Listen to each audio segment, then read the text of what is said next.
വിശ്വാസികൾക്ക് വ്രതാനുഷ്ഠാന കാലമാണെങ്കിലും ബംഗളൂരുവിലെ പല തെരുവുകൾക്കും റംസാൻ മാസം ഭക്ഷണമേളയുടെ കാലം കൂടിയാണ്. രാജ്യത്തിനകത്തും പുറത്തും പ്രചാരത്തിലുള്ള പരമ്പരാഗത മുസ്ലിം വിഭവങ്ങൾ രുചിച്ചറിയണോ എങ്കിൽ മാർച്ച് 31 മുൻപ് ബംഗളൂരുവിലെ റംസാൻ ഭക്ഷ്യ തെരുവുകളിലേക്ക് പോന്നോളൂ.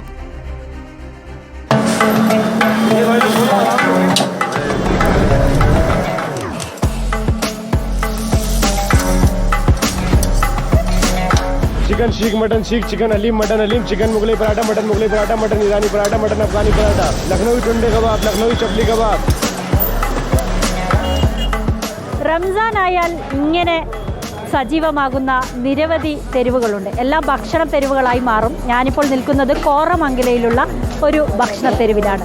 ലോകമെമ്പാടും ലഭിക്കുന്ന അല്ലെങ്കിൽ ഇന്ത്യയിൽ തന്നെ വിവിധ സംസ്ഥാനങ്ങളിൽ പ്രചാരത്തിലുള്ള നൂറുകണക്കിന് മുസ്ലിം വിഭവങ്ങളാണ് ഈ തെരുവിൽ വിൽപ്പനയ്ക്ക് വെച്ചിട്ടുള്ളത്.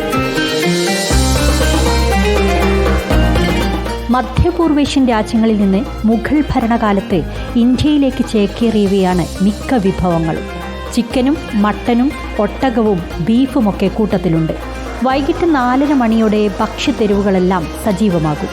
പരമ്പരാഗത മുസ്ലിം വിഭവങ്ങൾ തനതു ശൈലിയിൽ തന്നെ പാചകം ചെയ്ത് വിതരണം ചെയ്യാനാണ് ഇവിടെയുള്ള വിൽപ്പനക്കാർ ശ്രമിക്കുന്നത്. ഇതുണ്ടോ ഒരാൾ ഇളക്കിക്കൊണ്ടിരിക്കുന്നത്? ഇത് സംഭവം എന്താണെന്നറിയോ? ഹലീമാണ്. മട്ടൻ ഹലീം എന്ന് പറയും. ഒരു വളരെ പ്രധാനപ്പെട്ട റംസാൻ വിഭവമാണ്. ഇത് നമ്മൾ ബർഗർ വീട്ടിൽ പിന്നെ മട്ടന് പിന്നെ ദാൽ മിക്സ് 25 വർഷം മുന്നാല് റെസിപ്പിയാണ് നമ്മളെ ഷെഫ് പഠിപ്പിച്ചത്. ഇപ്പം നമ്മൾ കണ്ടിന്യൂ ആയിക്കൊണ്ടിരിക്കുക.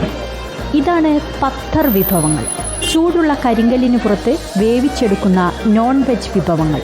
പത്തർ കാ ഗോഷം.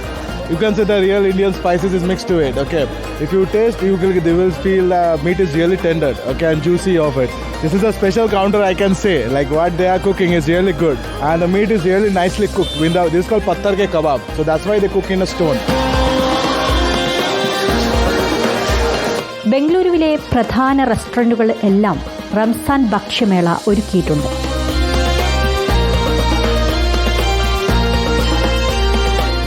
ഷീ കബാബ് തീത്തറ് പാലക് ചിക്കൻ ഉണ്ട്.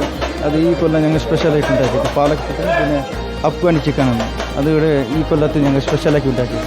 ബിസിനസ് കുഴപ്പമില്ല, നല്ലോണം ഉണ്ട്. നല്ല ഇപ്പോൾ ഏത് മണി കഴിഞ്ഞാലും നല്ലൊരു തിരക്കുണ്ടാവും. ബംഗളൂരുവിലെ ഇത്തരം കേന്ദ്രങ്ങൾ വിവിധ മതവിഭാഗങ്ങളിൽ നിന്നും വിവിധ സംസ്ഥാനങ്ങളിൽ നിന്നുമുള്ള മാംസാഹാരപ്രിയരുടെ സംഗമഭൂമി കൂടിയാണ്.